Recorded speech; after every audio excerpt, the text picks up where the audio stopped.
back to my YouTube channel. කොහොමද ඔයාලා හැමෝම හොඳින් සතුටින් ඉන්නවා ඇති කියලා මම හිතනවා.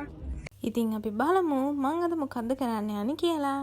අද මම ඔයාලත් එක්ක share කරගන්න යන්නේ secret recipe එකක්. ඔයාලට පුළුවන් මේ අවුරුදු කාලේ මම මේ හදන recipe එක ඔයාලට try කරලා බලලා හොඳයි නම් මට comment එකක් අනිවාර්යෙන් දාගෙන යන්න අමතක කරන්න එපා.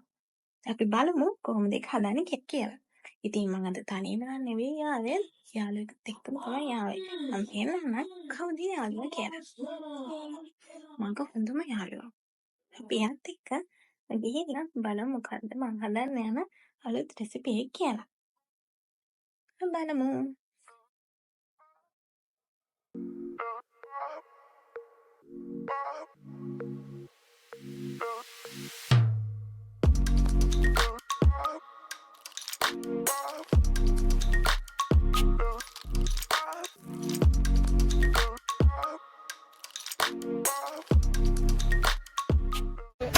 ළමයි ඉතින් ඉස්සරහම පෑන් එකක් ලිපේ තියලා ඒකට අමු 3-5 එතකොට මිරිස් කුඩු දාලා හොඳට රත් කරගන්න ඕනේ. කළු පාට වගේ වෙනකන් හොඳට බැද ගන්න ඕනේ.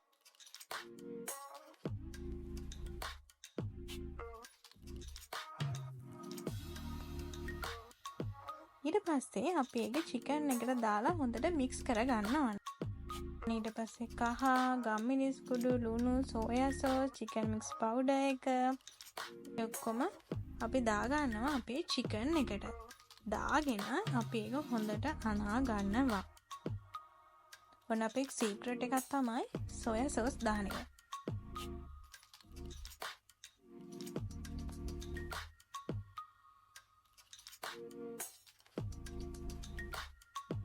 ඒ ඔක්කොම අපි මික්ස් කරගන්න ඕනේ. මෙන්න මේ විදිහට.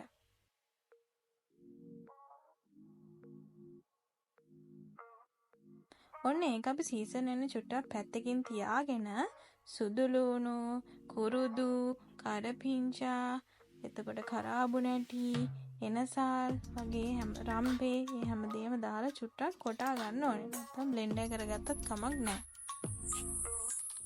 ඔන්න ඊට පස්සේ අපි තෙල් ටිකක් රත් වෙන්න තියලා ඒකට අබ ටිකක් දාගන්නවා.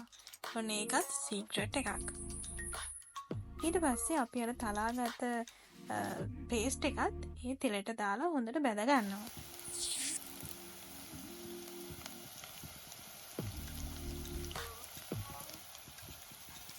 ඊට පස්සේ අපි කපාගත්ත ලුණු, අම්මිරිස්, එතකොට ඒ වගේම තව අපි මේකට බොම්බයි ලුණු අමතරව චූටි ලුණු දානවා. එතකොට තවත් රසයි. නම තවත් සීක්‍රට් එකක්. ඊට පස්සේ අපි හොඳට ඒ ටික බැද ගන්නවා රන්වන් පාට වෙනකන්.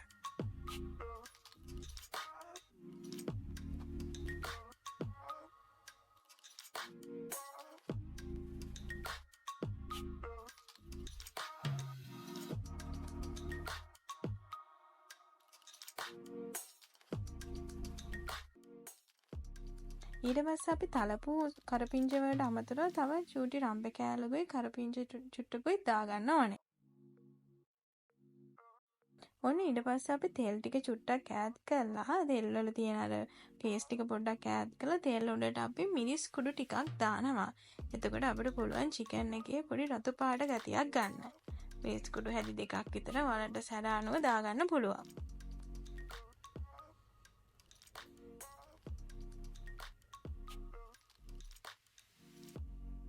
ඊට පස්සේ ඒක චුට්ටක් රතු වෙනකන් තියලා අපි තෙලේම මිරිස් ටික බැඳ ගන්නවා.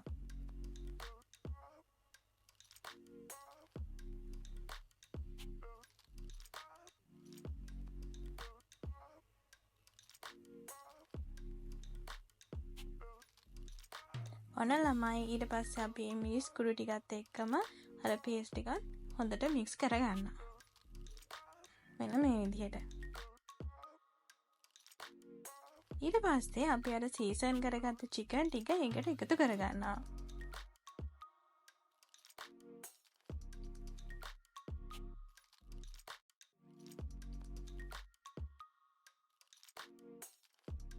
ඊට පස්සෙත් අපි හොඳට ඒක මික්ස් කරලා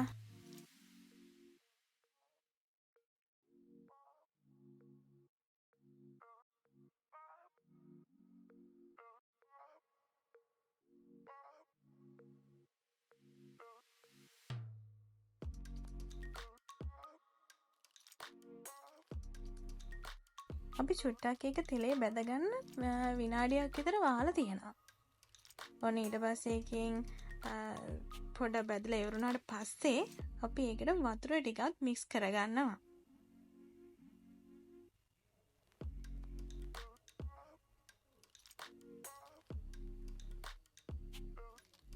චිකන් එක වැහෙන්න ප්‍රමාණයට වගේ වතුර චුට්ටක් එකතු කරගත්තත් ඇති. ගොඩක් වතුර දාගන්න එපා. මොකද ළමයි චිකන් එකේ වතුර තියෙන හින්දා.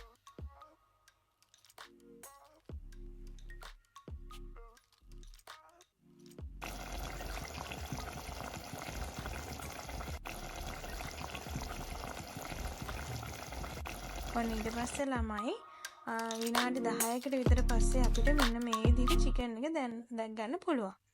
ඔන්න ඉතින් අපේ චිකන් එක රෙඩි.